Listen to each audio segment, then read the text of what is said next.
And welcome back to more Animal Crossing New Horizons. So last time, we started collecting feathers for a festival. And this time we'll be doing more of the same because we need a lot of feathers. It occurs to me, I actually think I have an extra net in here. By the way, I actually put up the Lunar New Year decoration on the door. I discovered that you can do that in the first place, so I went ahead and did that. I do not have an extra net, so that's awkward. So instead, I'll just get a piece of gold and upgrade the net I do have.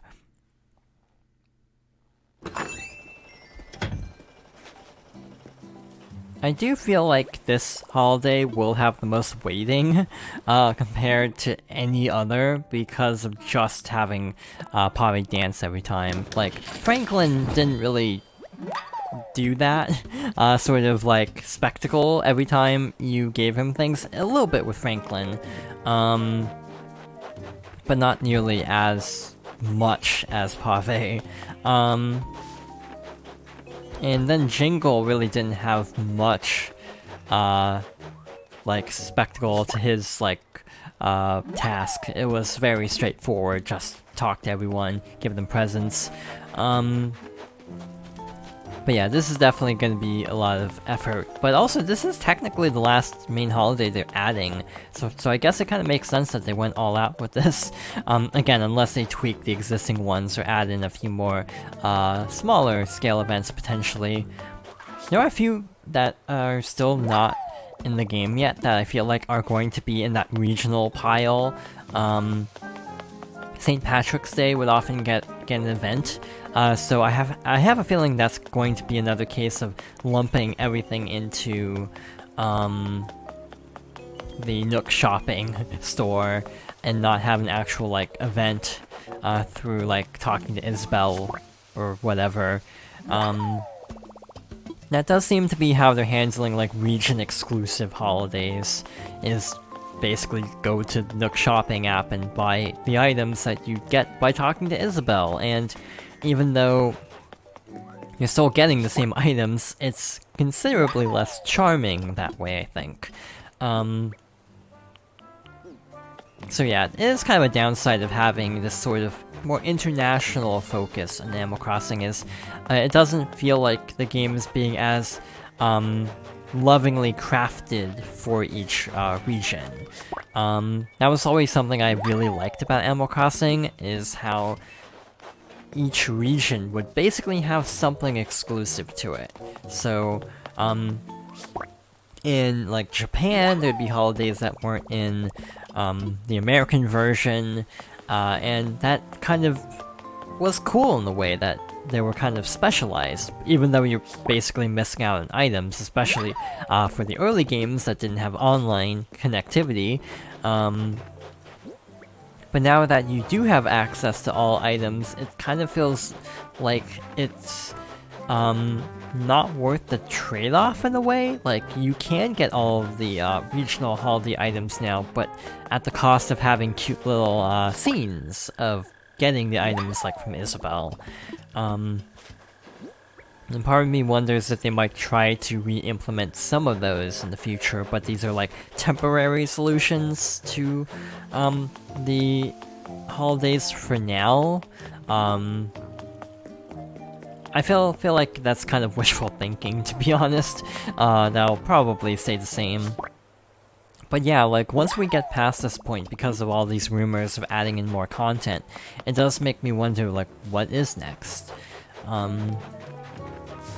Yeah, having some kind of roadmap would definitely, I think, help people to be less unsure of the future of this game.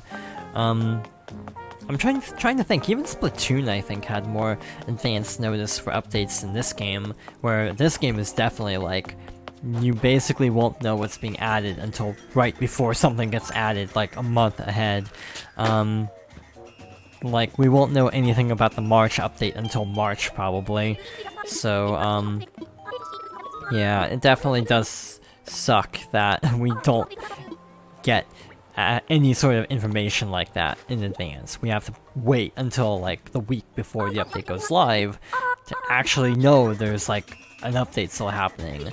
And in a way though, it is impressive to me that they have actually never had an update delayed so far for Animal Crossing. They've kind of close, like, I think the January update was scheduled for late January is how they put it, and they barely made it into late January, so technically they made it, but it was definitely a very close call.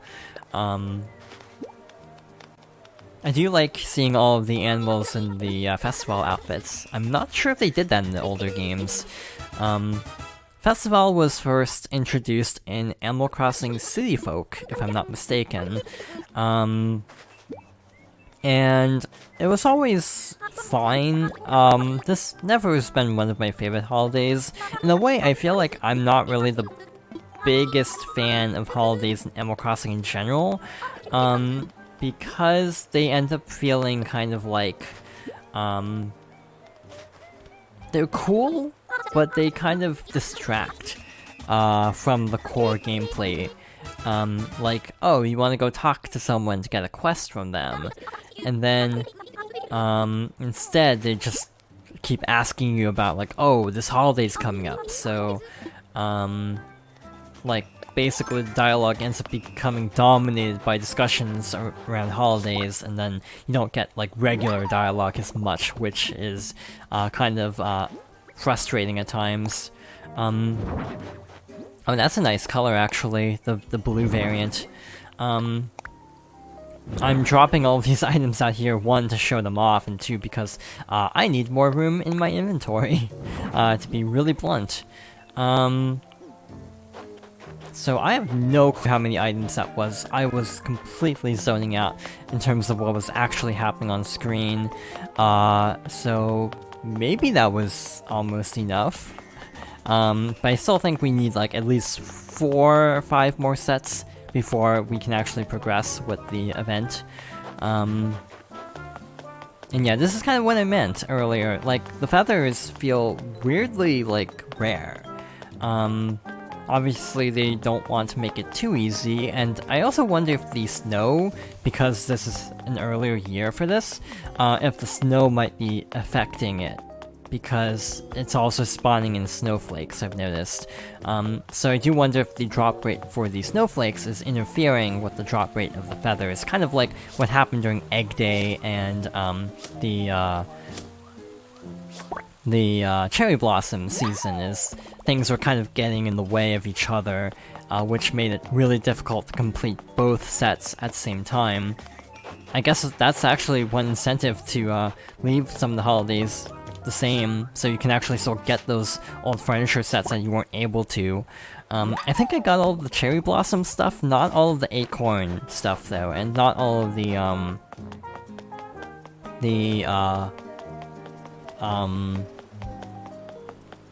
what's it called? The, like, the fall leaf set, I think I didn't get all of. Maple leaf, that's the word I'm looking for. So yeah.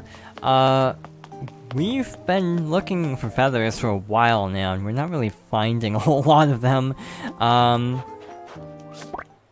I'm debating jumping ahead to whenever we actually unlock the dialogue, because I have no clue how long this is gonna take at this rate. This is going a lot slower than I expected it to, but we're actually pretty close, I think. That's 1, 2, 3, that's 4. I think I want one more complete set, and then we'll trade in all those to Pavé and then see if he has anything new to tell us. I'm also going, I'm also basing this on like one guide, so I'm having to assume this guide is correct. The problem with these holidays being added as the game goes along is you have to wait until the day of to actually get sources on what these holidays actually are.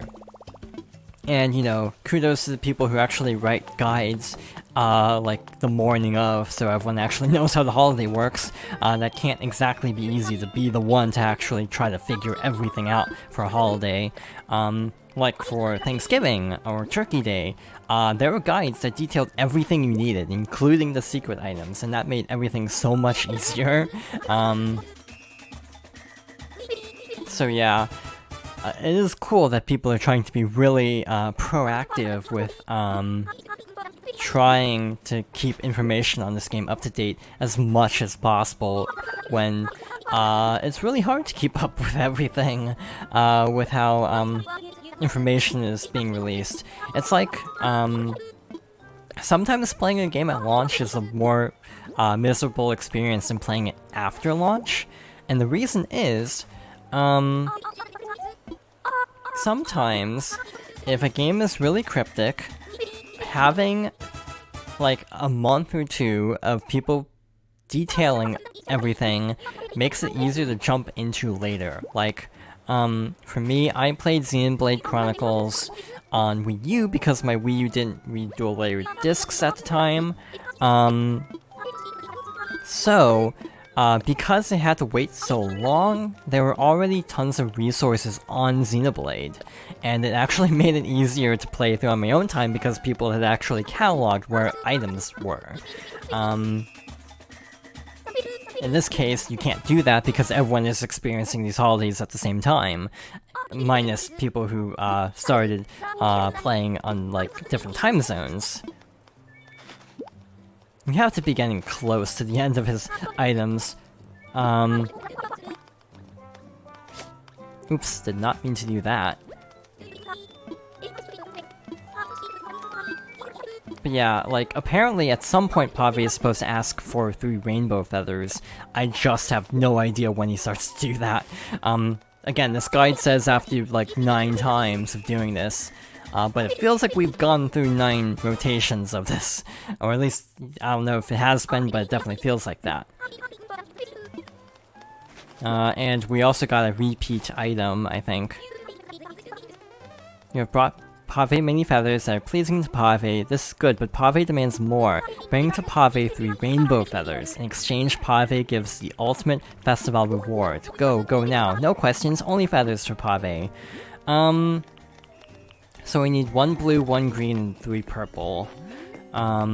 Because we need 3 rainbows, and rainbow feathers need 1 of each. So yeah, like, Xenoblade's a great example of, like, you know, it's not necessarily a bad thing to put off playing a game like that for a bit, so you know what you're doing. Trying to find a very cryptically hidden material blind is not going to be fun.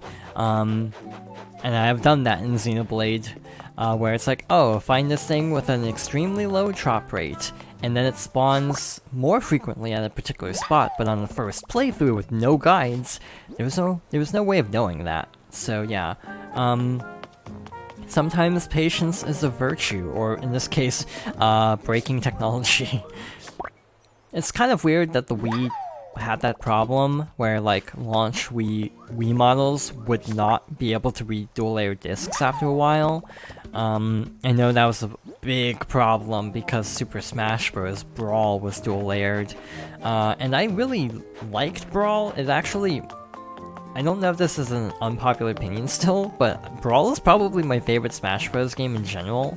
And I probably would have played it even more if my Wii was still able to run it after, like, the first 2 years or so. And yeah, last story, I played a little bit on Wii U because I could not run it on Wii, but I picked it up anyway because it was rare, and then I didn't actually like the game, so I think I sold it, which was a mistake because it was the limited edition. So yeah, actually having to not start a game immediately can actually be nice. And yeah, like, recently for me, playing through Paper Mario was kind of difficult because there were so few resources on, like, where all the hidden toads were, or getting through some of the mini-games, like, without taking damage to 100% it, which I actually did 100% it, and it was kind of tricky finding all the resources to actually do that. So yeah, sometimes it's beneficial to actually wait for certain games to have more knowledge known about them. What's another good example? Yeah, Animal Crossing is definitely one where having some knowledge of the event when you're starting it definitely speeds things up. Like in this case, I knew I needed to make a bunch of regular items before the Rainbow Feather quest, so now we're almost done with that, thankfully. Yeah, trophy hunting on like PS4 or PS3 or achievement hunting on 360 or Steam definitely also benefits from occasionally waiting until people have actually played the game, because trying to get certain hidden achievements early on is definitely not easy. But with that tangent out of the way, let's talk to Pavé. Why do you speak to Pavé with words when you should instead use the language of dance? Ahahaha, you have brought me the 3 rainbow feathers to Pavé. You add even more dance to the hips of Pavé. You're waiting for something. Give now to Pavé. Ahahaha, Super Rainbow. Ahahaha, we dance, we play, shout with Pavé. We twist, we insist, don't look away. Viva Festival!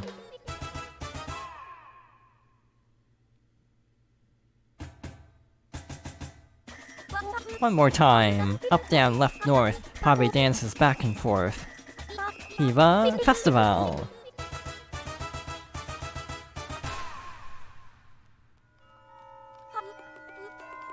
That dance, it was perfection, and Pavé has you to thank for it, and Pavé. Now you have earned the most special of all rewards. Pavé gives you the festival float. It is a beauty that does not rival Pavé, but nevertheless embodies the spirit of Festival. Viva Festival! But Pavé still yearns for more feathers. This is the curse of Pavé. For now, Pavé dances. Dance with Pavé. Ahaha! Yes, dance, and bring Pavé more feathers. If you desire more of the same rewards Pavé is given. I do like being able to buy everything in advance, even if you can't get the variants until the actual holiday, with the different feather types. Like, I really do prefer the blue stall compared to the red stall, as an example. But before I forget, let's see what the float is like. Nice. Very seasonally appropriate for this event. The problem I find with getting some of these items is by the time you get the item, the holiday's over, and thus it's like, if you go to decorate your town with these items, the event's already over. But still, very, very nice. And with that, we have basically seen all there is to Festival, minus getting all of the different furniture variants by giving different feather types to Pavé. We could also just customize them as well, which would actually potentially save a lot more time because we get the specific item variant we want. But with that, the next video will probably be whenever the new update drops in March, unless there's some event I'm forgetting about or I'm not aware of. So yeah, that's it for now.